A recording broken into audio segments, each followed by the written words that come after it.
Welcome to this explainer. Today, we're doing something a little different. Instead of just staring at dry spreadsheets, we're going to unpack the actual mechanics of corporate finance by viewing a business as a living, breathing organism. Just like a biological body needs a brain, a nervous system, and a beating heart to survive, well, a business needs a highly structured financial anatomy to stay alive out there in a competitive market. I'm absolutely thrilled you're here, because by the end of this, you're going to see the numbers on a balance sheet in a completely new, incredibly dynamic way. All right, let's dive right in with a brilliantly simple definition from experts Kahn and Jane to set our foundation. They say that finance is the art and science of managing money. And I just love this because it perfectly captures the duality of the whole field, right?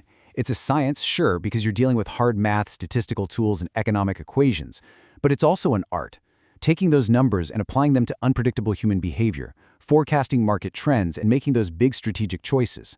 That takes real intuition and creativity. So here's our roadmap for today. We're covering 5 distinct areas. 1, the lifeblood of business. 2, the financial world divided. 3, meet the finance manager. 4, profit versus wealth maximization. And finally, number 5, the financial health check. We're taking a journey from abstract financial theories right into the hard, practical skills of analyzing a balance sheet. Okay, Section 1, the lifeblood of business. Let's start with the very first, literally essential element of our anatomy. Just as blood keeps the human body alive by delivering oxygen to every single cell, business finance is that crucial activity that procures and uses funds to ensure a company's survival. According to experts Guthman and Dougal, it's the activity concerned with planning, raising, controlling, and administering funds. So it's not just about hoarding money. It's about knowing exactly where that money needs to flow to keep the whole organizational organism healthy and growing. Moving on to Section 2, the financial world divided. Now that we know what the lifeblood is, let's zoom out a bit and look at the broader ecosystem. The exact taxonomy of finance actually branches out, kind of like a massive tree, into 2 major divisions: private finance and public finance. This breakdown is absolutely vital. It shows us that while the core principles of managing money are pretty universal, how you apply them completely changes depending on your environment. So, the real key here is distinguishing between managing corporate wealth in the private sector versus managing government revenues in the public sector. Private finance is basically what you and I do with our personal bank accounts, or what a corporation does to meet its specific business requirements and, of course, generate a profit. Public finance, on the other hand, deals with the massive complex scale of central, state, and semi-government revenues and disbursements. But for the rest of this explainer, we're keeping our microscope firmly focused on the private, corporate side of things. All right, Section 3, meet the finance manager. If finance is the lifeblood circulating through the company, we definitely need to understand the brain that's strategically directing it. So what does a finance manager actually do? You might picture someone just tucked away in a back room, keeping the books, tallying up receipts, and crunching numbers in total isolation. But honestly, I want you to completely throw that image right out the window. The reality of their job is way more dynamic, highly critical, and deeply analytical. Their core functions essentially act as a chronological blueprint. It's a 4-step cycle. Step 1, forecasting. They literally have to look into the future and estimate exactly how much capital the business is going to need. Step 2, acquiring that capital. They've got to figure out where to get the money and how to actually mobilize it. Step 3, making investment decisions, which means selecting the very best alternatives for a stable return. And finally, Step 4, daily cash management. This ensures the business has the short-term liquidity it needs to survive today while still planning for tomorrow.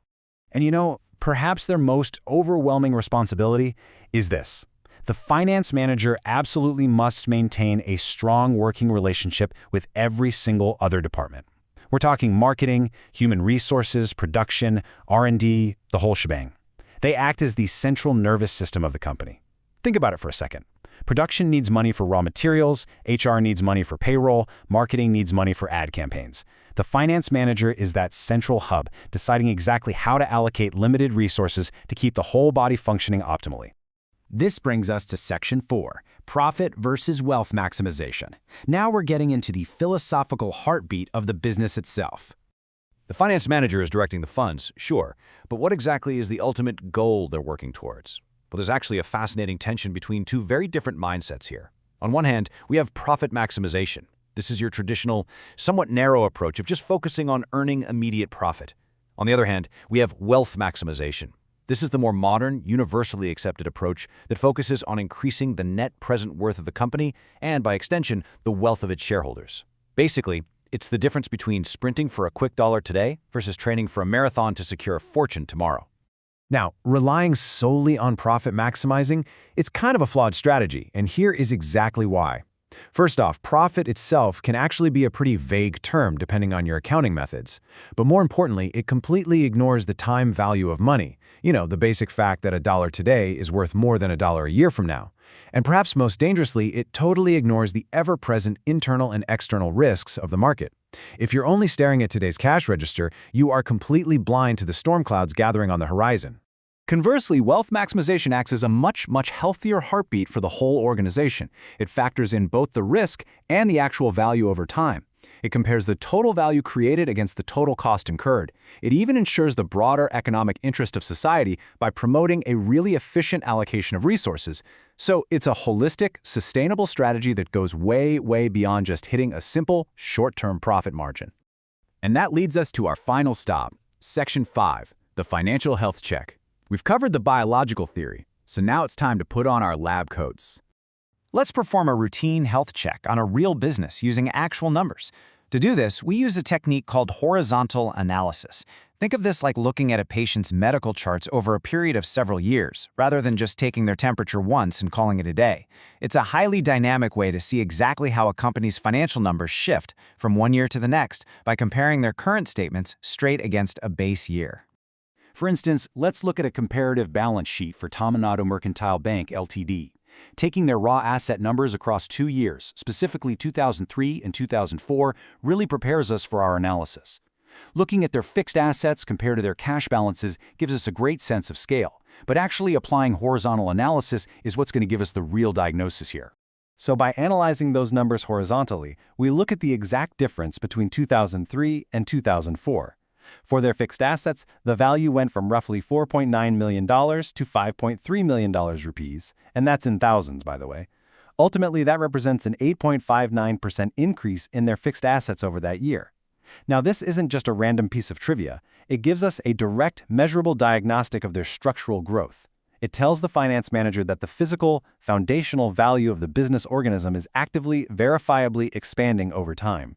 As we wrap up this explainer, I really want you to think about how these concepts apply way beyond just corporate banking. If you were to step into the role of the finance manager today, whether that's for a massive global corporation, a scrappy little startup, or honestly, even just managing your own personal life, I want to leave you pondering this one critical question. Are you just counting today's profits, or are you strategically maximizing tomorrow's wealth? Thank you so much for joining me, and as always, keep questioning the numbers.